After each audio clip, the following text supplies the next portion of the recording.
आज एक समोसे बेचने वाले का बेटा एक आईएएस ऑफिसर बन गया। एक रिक्शा चालक का बेटा आईपीएस बन गया। पता नहीं कैसे, लेकिन एक साइकिल की पंक्चर बनाने वाले का बेटा अपनी औकात से लड़ गया। जब लोग आईएएस की गाड़ी को आता देखते हैं ना, तो देखते ही नर्वस होने लगते हैं। ये होता है एक आईएएस का पावर। पूरे जिले का मालिक होता है एक अकेला आईएएस। पूरे डिस्ट्रिक्ट को संभालता है एक अकेला आईएएस। आपके मन में भी कभी ना कभी तो ख्याल आया होगा एक आईएएस या आईपीएस ऑफिसर बनने का, फक्र और सुख सुविधाओं से जीने का।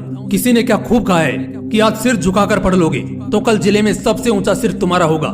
लेकिन तुम्हें क्या लगता है एक आईएएस या आईपीएस ऑफिसर बनना मामूली बात है क्या? सोते सोते या बाबू सोना करते तुम उस पोस्ट को हासिल कर लोगे जिसके पीछे हर साल 5 लाख लोग पड़े रहते हैं, लेकिन सिलेक्शन सिर्फ 500 का होता है। फिजिक्स वाला यानी अलख पांडे सर को तो ऑब्वियसली तुम लोग जानते होंगे। रिसेंटली मैंने उनका एक इंटरव्यू देखा संदीप माहेश्वरी जी के साथ, जिसमें एक लड़के ने उनसे सवाल किया कि सर वो क्या चीज थी जो आपको पढ़ने और मेहनत करने पर मजबूर करती थी, और आप पढ़ाई के लिए अपने समय को मैनेज कैसे करते थे। इस पर उन्होंने बहुत ही कमाल का जवाब दिया। जरा गौर से सुनना। उन्होंने कहा कि जब मैं 1 मिनट बर्बाद करता था तो मैं ये सोचता था कि उस 1 मिनट में 10 बच्चे मुझसे आगे निकल रहे हैं। अगर 10 मिनट बर्बाद किए तो 100 बच्चे मुझसे आगे निकल रहे हैं, और ऐसा ही चलता रहा तब तो एक दिन हम रेस में सबसे पीछे रह जाएंगे। दोस्तों, ये धारणा आपको अपने मन में भी रखनी चाहिए कि जरा सा वक्त बर्बाद करना आपको कंपटीशन से एकदम बाहर कर देगा। फिर रोने के अलावा कोई भी दूसरा ऑप्शन नहीं बचेगा। चाहे जिंदगी में कोई भी मुसीबत आए, रास्ते में बड़े से बड़ा कांटा आए, चाहे लाख असफलताएं मिले, लेकिन अपना तरीका बदलना है, इरादा नहीं।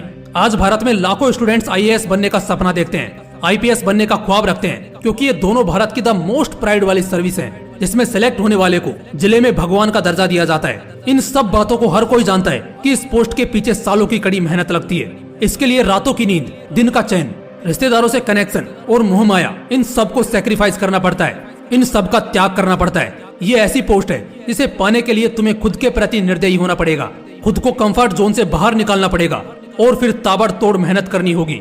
याद रखना कि आज तुम नहीं तो कोई और सही, कोई और नहीं तो कोई और सही। जो जी जान से लड़ेगा वही जीतेगा।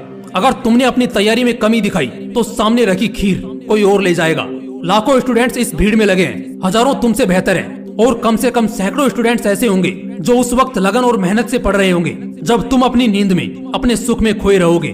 जब तुम शादियां अटेंड कर रहे होते हो तब वो बंदा जो इस बार आईएएस बनेगा वो अपनी तैयारी कर रहा होता है। तुम इंस्टेंट मजा चाहते हो, वो जिंदगी भर का मजा चाहता है। और सही तो है, असली मजा तो मकसद को पूरा करने और मंजिल को पाने के बाद आता है। जो लोग यूपीएससी एग्जाम देने वाले हैं या उसकी तैयारी कर रहे हैं, उनके लिए मैं कुछ इंस्पिरेशनल बातें कहने जा रहा हूँ। जैसा कि मैंने कहा कि कुछ लोग सिर्फ आईएएस बनने का सपना देखते हैं, तो कुछ एस्पिरेंट्स उन सपनों को पूरा करने के लिए मेहनत करते हैं। हर दिन एक नई सुबह, एक नई शुरुआत होती है। बस आपको खुद को जगाने की और दोबारा से बाउंस बैक करने की जरूरत है। भले ही पहला अटेम्प्ट नहीं हो पाया हो, लेकिन याद रखना अभी मौके हैं। इसमें अपने मकसद को नहीं बदल देना है, तरीकों को बदलकर एक बेहतर शुरुआत करनी है। मौका सभी को मिलता है, जरूरी नहीं कि वो मौका एग्जाम का इजी क्वेश्चन बनकर आए। मौके आपके हर दिन में, हर पल में है। जिन्हें चाहो तो आप सोना बना लो या फिर सोने में गुजार दो। एक बहुत ज्यादा डराने वाला शब्द है इम्पॉसिबल, यानी कि नामुमकिन। बहुत से लोग इस शब्द को नेगेटिव विजन से देखते हैं, लेकिन ऐसा नहीं है। अगर तुम्हें कोई कह रहा है कि आईएएस या आईपीएस का एग्जाम क्रैक करना इम्पॉसिबल है, तो इसका ये मतलब नहीं कि वो नामुमकिन है, बल्कि इसका मतलब है कि उसे मुमकिन करने में हमें ज्यादा मेहनत करनी पड़ेगी।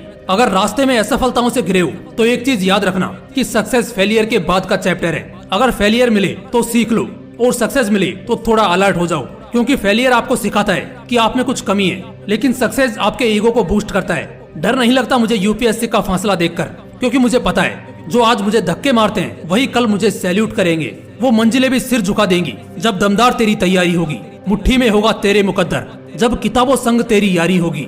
तुम्हें एक दृढ़ संकल्प को लेकर आगे बढ़ना है और एक बेहतर तैयारी के साथ मैदान में उतरना है, चाहे यूपीएससी हो या दुनिया का कोई भी कंपटीशन हो। पहले खुद से जीतना सीखो, क्योंकि दिल के हारे हार है और दिल के जीते जीत। बहुत से लोग अंदर से ही हार जाते हैं और कभी हौसला और कॉन्फिडेंस दिखाई नहीं पाते। तुम यूपीएससी को क्रैक तब नहीं करते हो जब तुम्हारा एग्जाम अच्छा जाता है, बल्कि तब करते हो जब तुम उस एग्जाम के लिए ताबड़तोड़ मेहनत करते हो। मुझे पता है एक दिन मरना है, लेकिन उससे पहले कुछ बड़ा करना है। बस इसीलिए नहीं मान सकते यार, अभी तो कोशिश जारी है यूपीएससी में टॉप करने की। अब हमारी बारी है। जो लोग आईएएस या आईपीएस की तैयारी कर रहे हैं, उन्हें दिल से गुड लक।